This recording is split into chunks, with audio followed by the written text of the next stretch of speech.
Bienvenue sur Africa 24 dans cette nouvelle édition du Non-Stop Info. Voici les titres de l'actualité. La date des élections législatives fixée au 18 novembre 2018 en Guinée-Bissau. Des élections cruciales pour la légitimation du pouvoir, dont le plus grand défi sera de rassembler la classe politique.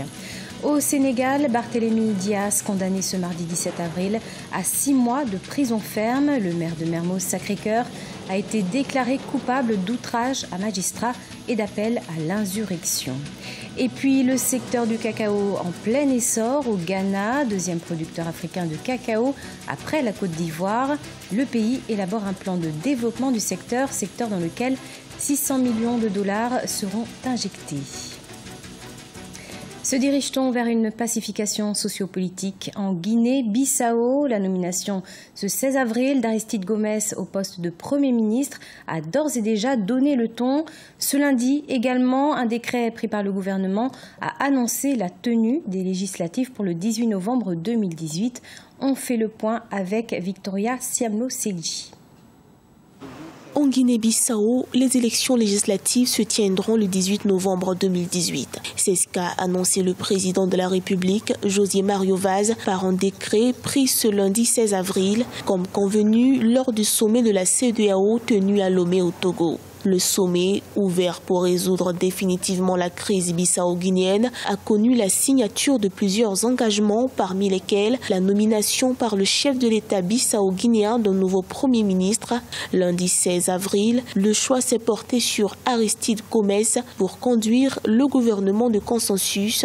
7e Premier ministre en l'espace de 4 ans, celui-ci devra organiser le scrutin et rester en place jusqu'à la tenue des législatives. Si on prévient à les réaliser à temps, c'est déjà une bonne chose. C'est une grosse épine qui sort du pied. Ça fait 2 ans que la crise dure. Mais les élections ne sont pas une solution pour la Guinée-Bissau. La Guinée-Bissau a l'habitude d'organiser de très bonnes élections. Le problème fondamental, c'est après les résultats. Le partage du pouvoir, le partage des portefeuilles. C'est là où il y a le problème. Si on va aux élections, on calme d'abord les velléités, les gens se calment, mais les appétits s'aiguisent. Les dernières élections législatives en Guinée-Bissau ont eu lieu le 13 avril 2014, après moult reports, soit 1 an après le coup d'État du 12 avril 2012 qui a secoué le pays. Ces élections sont dites cruciales pour la légitimation du pouvoir qui vient d'ouvrir la voie à un nouveau gouvernement du consensus. Et l'un de ses plus importants défis sera de rassembler toute la classe politique. La paix, oui, mais la stabilité dépend des acteurs politiques eux-mêmes. Puisque le problème qui se pose dans ce pays-là est que nous sommes à 2 longueurs différentes. Le Parti africain pour l'indépendance, la Guinée-Bissau, je l'ai toujours dit, c'est un parti historique et qui jusqu'à présent a des problèmes internes, des problèmes de génération entre les vétérans de la guerre d'indépendance, mais la nouvelle génération qui aujourd'hui pense qu'elle est assez mûre pour diriger le pays.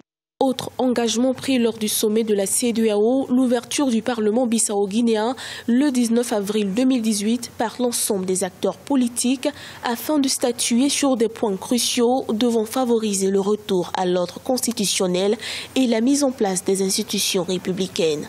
Il est prévu à cet effet la nomination d'un nouveau président de la Commission électorale nationale et la prorogation de la législature actuelle prévue s'achever le 23 avril 2018.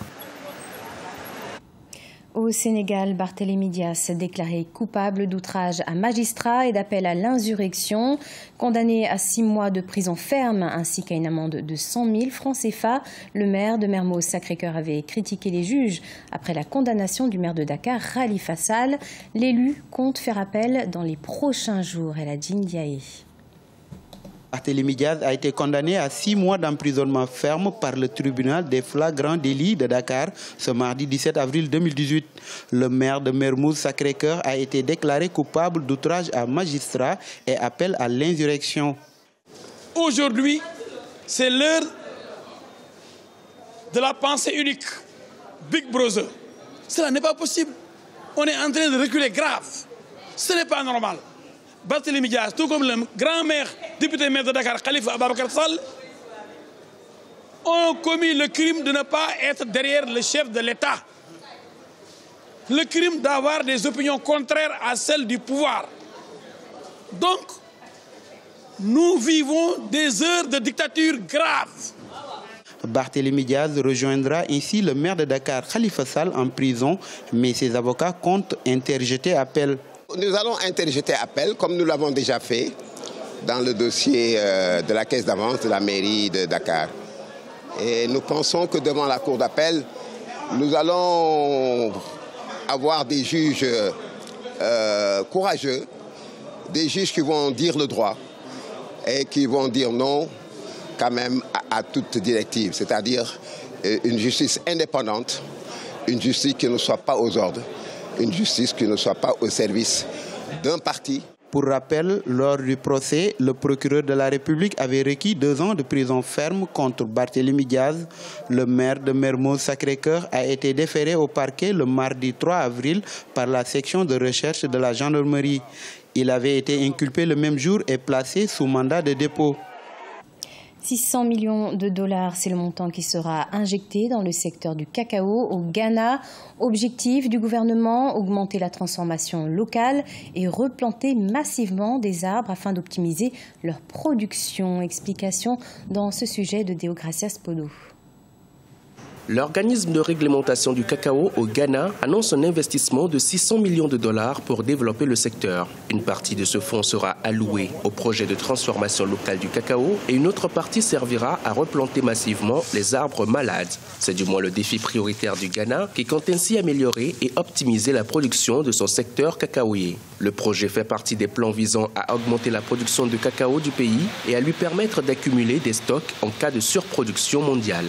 Le Ghana se base parce que leur économie a été diversifiée à un moment à cause de l'intervention de la Banque mondiale là-bas, ce qui fait que le cacao rapporte des devises, mais je ne peux pas dire que le Ghana dépend exclusivement du cacao. C'est la façon dont les États opèrent sur la base de la précaution.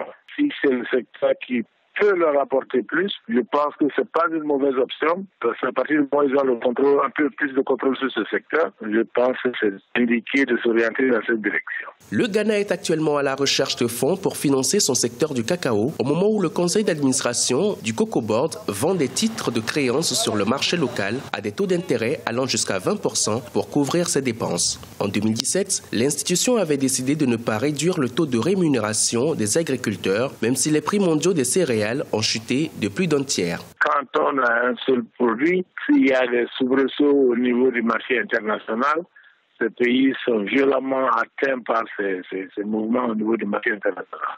Ça dépend quelle est la part du cacao dans leur économie. S'il y a une situation dans ce domaine, et très souvent les pays qui produisent ces matières premières n'ont pas le contrôle total de la détermination du prix. Entre 2016 et 2017, les cours du cacao ont accusé globalement une chute de 40%, une tendance à la baisse qui ne s'est stabilisée qu'en avril 2018. Cette conjoncture a été aggravée par les récoltes records enregistrées par la Côte d'Ivoire et le Ghana, respectivement numéro 1 et numéro 2 mondiaux. Les approvisionnements ont ainsi dépassé la demande de 95 000 tonnes prévue pour la saison 2017-2018.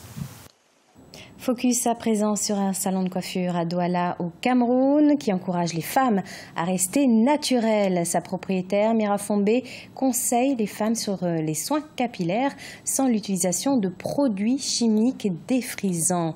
Immersion avec Nelly Claude et Bessa.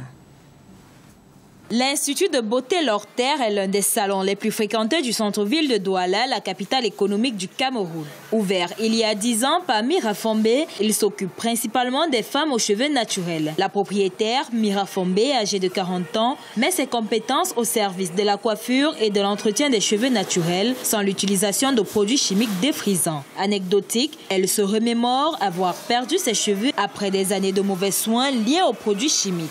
Un déclic qui l'a fait revenir à sa texture naturelle, le nappy hair. Pendant un bon moment, mes amis n'ont pas vu mes propres cheveux parce que je portais tout le temps des tissages. Je couvrais les cheveux avec des waves parce que les produits défrisants chimiques avaient détruit mes cheveux et j'ai cru que je n'aurais plus de cheveux. J'ai donc décidé de me passionner pour les cheveux naturels. Dans son établissement de beauté, Mira aide les femmes à développer des routines de soins capillaires durables pour des textures naturelles. L'année dernière, elle a organisé un événement autour du cheveu naturel dans le but de sensibiliser au mouvement Going Natural et de récompenser les femmes qui valorisent les cheveux naturels. Le mouvement des cheveux naturels aide à soutenir les femmes non seulement pour marquer un changement, mais aussi pour apprécier les cheveux comme un symbole d'identité unique.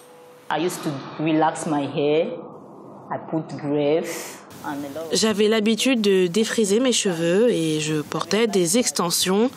À un moment, je me suis dit pourquoi ne pas simplement essayer quelque chose de différent. C'était une habitude de toujours aller au marché pour acheter des mèches. J'ai réalisé ensuite que je voulais voir à quoi pouvaient ressembler mes cheveux naturels.